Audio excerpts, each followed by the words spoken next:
Good morning. I'm Kara Caesar, Lisa Grunwald's editor, and I'm so thrilled to be here. It's wonderful to be in a room with fellow book lovers, and especially wonderful to be able to introduce Lisa Grunwald and her new historical novel that holds a very special place in my heart, Time After Time. Lisa is the author of 5 novels, including the most recent, The Irresistible Henry House, and along with her husband Stephen, she edited 3 anthologies, including Letters of the Century. She is a former contributing editor to Life and former features editor of Esquire. To express how I feel about Time After Time, I turn to another writer, Georgia Hunter, the author of We Were the Lucky Ones, and would like to share her generous words with you. I'll never set foot again in Grand Central without looking over my shoulder for Nora and Joe, or marveling at the station itself, a backdrop as intriguing as the love story that unfolds beneath its star-studded ceiling. Her words capture so much of what I feel about this book. Working with Lisa on this novel and with her publisher, Susan Campbell, was a grand, meaningful adventure, and I can't believe how much I now know about the fascinating history of Grand Central. And I'm still astounded by the huge binders of research Lisa has collected because of her passion for historical detail. But what resonated and stayed with me more than anything was the magical, moving love story that she wove for her characters, Nora and Joe. I haven't been able to stop thinking about them since the first day I met them on the page, and I hope you'll feel the same way. Now please welcome, with me, the very talented Lisa Grunwald. I am so truly honored to be here. I've never been in a room of so many smiling faces, and it's an honor.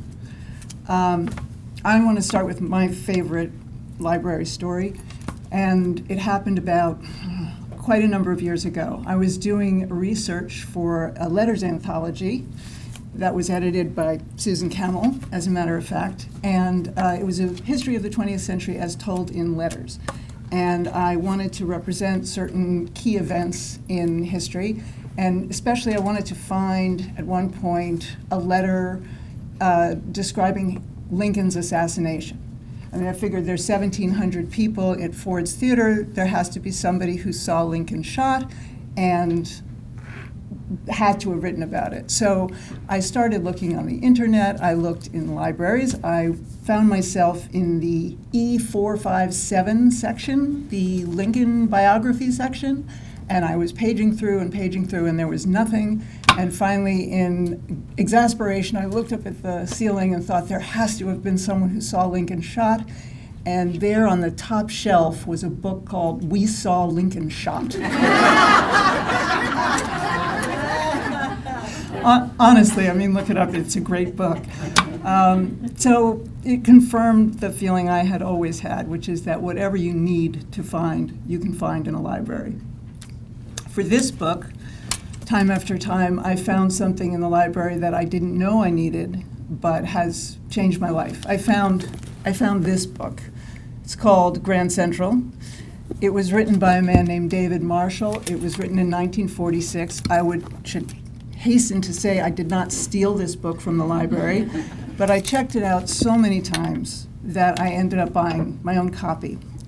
This book is a love poem to Grand Central, which is an amazing place. And as I was paging through it, I found this legend that people at Grand Central in those days told one another. And it was about a young woman who showed up one night late at the information booth where the gold clock is. And she seemed lost and she seemed confused. And of course, according to the legend, she was stunningly beautiful. And she started getting catcalls and whistles from all the guys in the information booth. But there was one guy who said he'd walk her home, which was close by. So this is what I read when I found this passage. As they cut across the avenue, the girl fell silent. For the next block or so, she uttered not a word.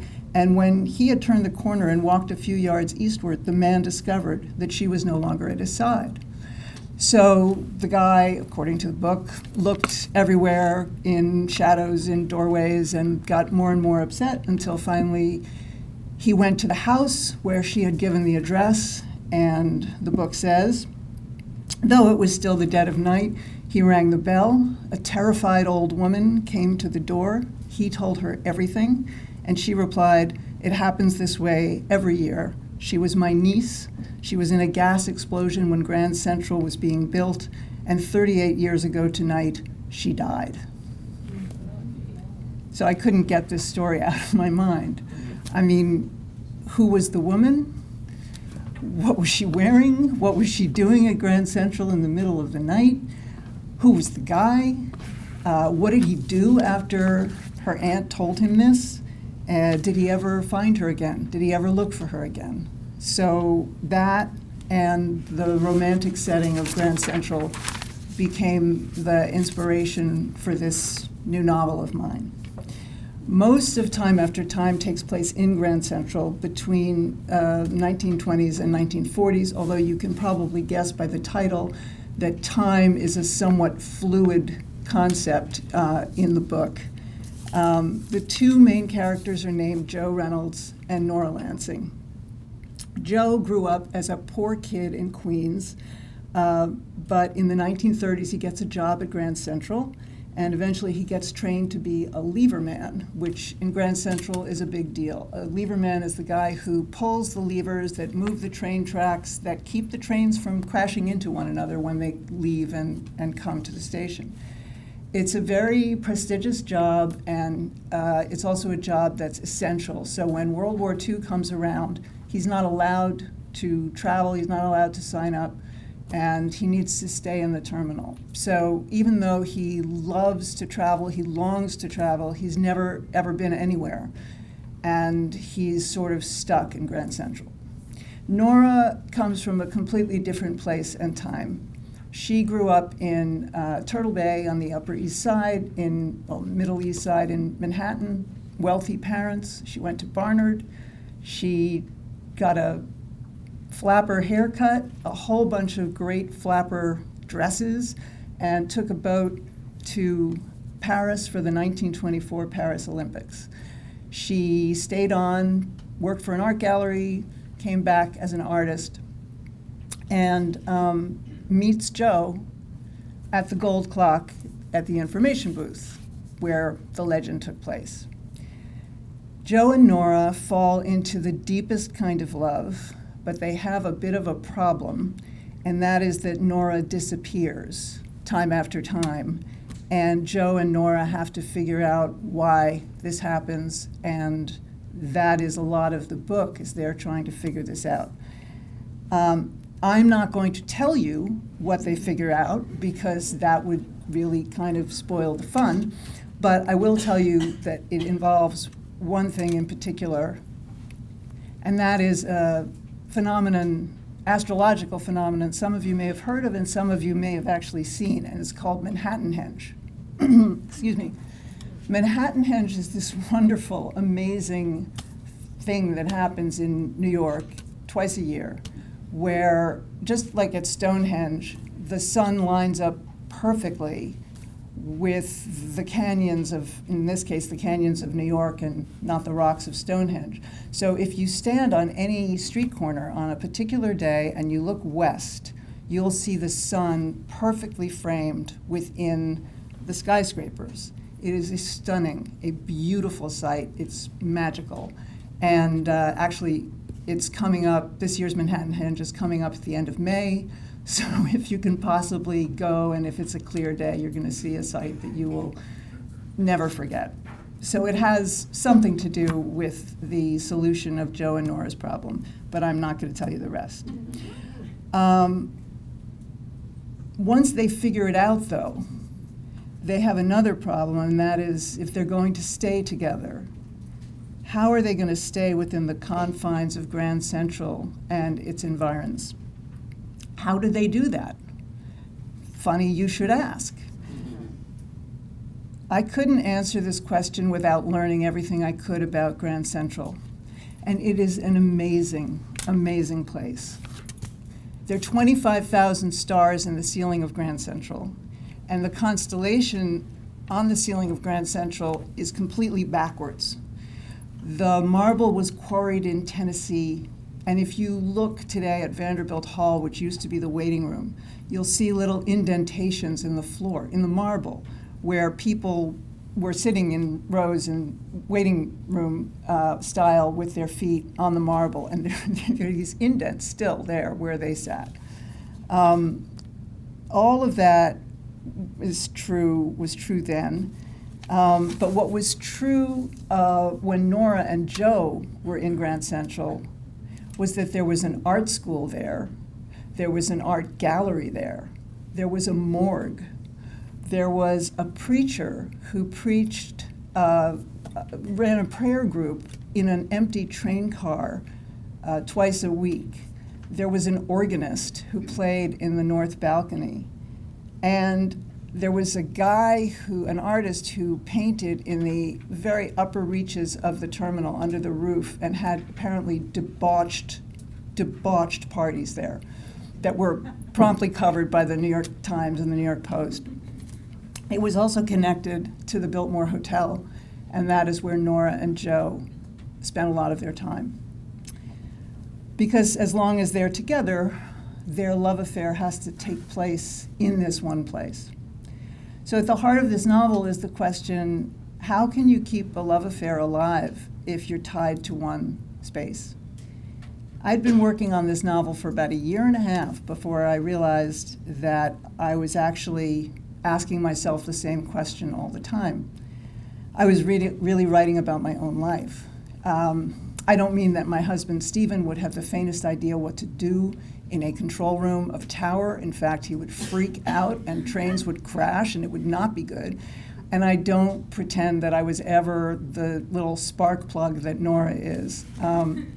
But we did, like Joe and Nora, meet somewhat magically. We were set up on a blind date by two people who insisted on chaperoning us during the blind date. Don't try this at home, this should not have worked. But we got engaged 4 months later, and we've been married for 32 years. And that's kind of magical to me. But there is also something else we have in common with Joe and Nora, and that is that we've had to learn how to live with physical restrictions and the practical and the emotional challenges that they bring. I was diagnosed with multiple sclerosis 11 years ago. And I have it better than a lot of people. But my main problem is imbalance and what's known as the MS wall of fatigue, which I hit every day and will hit in about 4 hours. And what that means is that most of my life is spent at home. And what that means for Stephen and me is that most of our lives together are spent at home in one place. So most of the time I'm home. I'm there because I have to be. Stephen is there because, like Joe, he is steadfast. And he hates to leave me, which is really sweet. But like Nora, I urge him to go out and experience the wider world within reason. The parallels between our lives and Joe and Nora's lives are what helped me find the emotional center of this book. How can you be free and also love someone? How can you love someone and let them be free?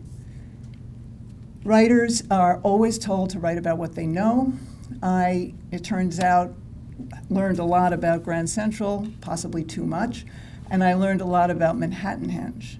But it turns out that what I know best is really about love and freedom and how much love requires both creativity and generosity. And that is what Joe and Nora have for each other. Even in the most difficult circumstances, love is possible. Sometimes the most difficult circumstances make love more than possible. They make it magical. So I hope all of this will come through for readers in a wonderful way. I hope that Joe and Nora become as real to readers as they have become to me. And one of the things I found most heartening, actually, is what Kara quoted Georgia as saying, which is that Grand Central has become a real place to them. This brings me full circle because, of course, one way of broadening your world, if you're confined to one place, is to find a book in a library and sit down and read it. Thank you so much for letting me explain all this.